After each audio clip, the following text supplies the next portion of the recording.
Vaheguru Ji Ka Khalsa, Vaheguru Ji Ki Fateh. Welcome to the Sikh History Series Podcast, Episode 2. So why was Panth Parkash written? By whom? And why is it of such great importance? In 1803, the British take over Delhi. Sir David Ochterlony, who lived from the 12th of February 1758 to the 15th of July 1825, was the general of the East India Trading Company in British India. And on the 16th of January 1809, British forces moved in close to Ludhiana. This was the first British outpost near the Satluj River and was the main contact with the Sikh Darbar. Sir David Ochterlony and his British superiors wanted a full detailed account of the Sikhs and their history. They wanted to know more about this fierce warrior race who lived on horseback, were armed to the teeth, always dressed in blue, wore tall turbans and bowed to no political power, who lived rebelliously, raiding Delhi at will, and had no fear. Sir David Ochterlony resigns in 1815 and is then succeeded by Captain Murray, who continued with this fact-finding task. The British sit down Gaur Ali Badshah, the Mughal leader at the time, at the Lal Qila, the Red Fort in Delhi, and they ask him about this race of warriors from the Punjab, the Sikh.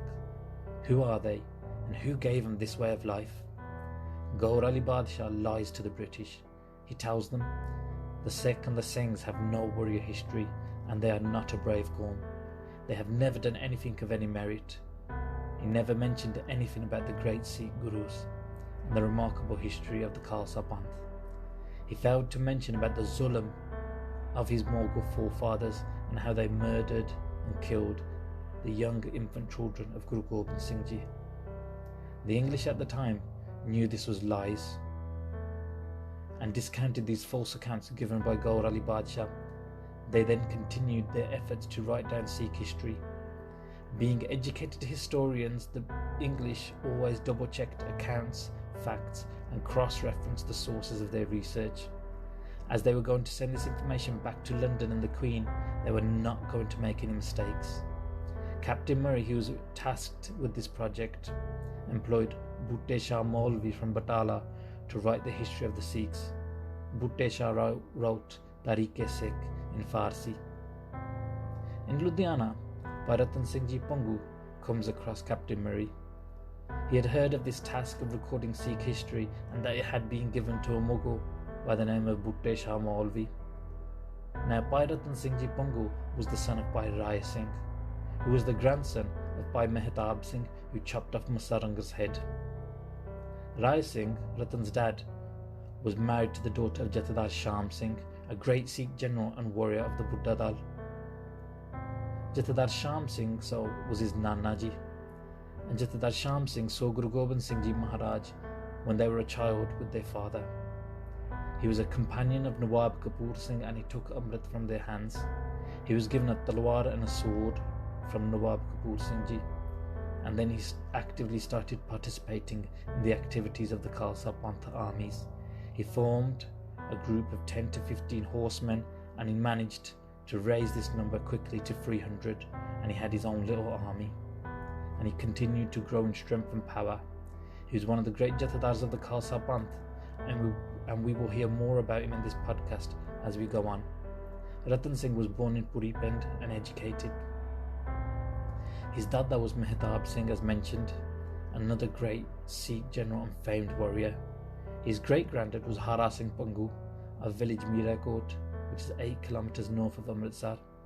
So in Ludhiana, Ratan Singh Ji Pangu, who being from a reputable family, came across Captain Murray, and having heard about this task of recording Sikh history and that it was given to Bhutte Shah Maulvi, he spoke with Murray. Murray checked this with Ratan Singh, he checked the facts, and Ratan Singh confirmed the Maulvi was lying and writing a biased false account of Sikh history.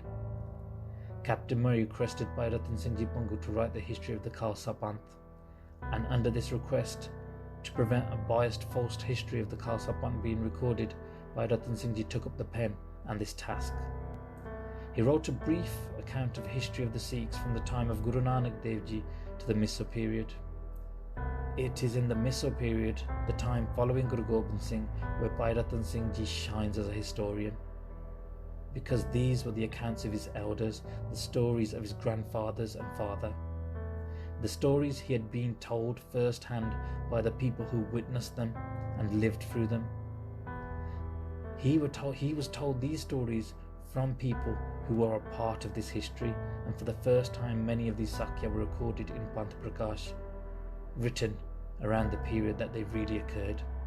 In Panth Parkash, the stories of Bhai Taru Singh Ji, Bhai Mani Singh Ji, Baba Gurbaksh Singh, Baba Tara Singh, Bhai Garja Singh, Bhai Bhota Singh, the Vadda and Shota Kallukara, the great Sikh holocausts, and many other Sakya were recorded.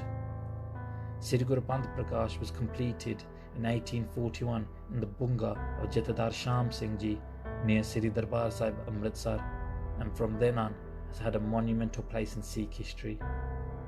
So this brings us to the end of this episode of the podcast. So we've learnt about why this Granth was written, and now we will go on to explore the Sakya within this Granth and look at the lives of our Shaheeds and our heroes.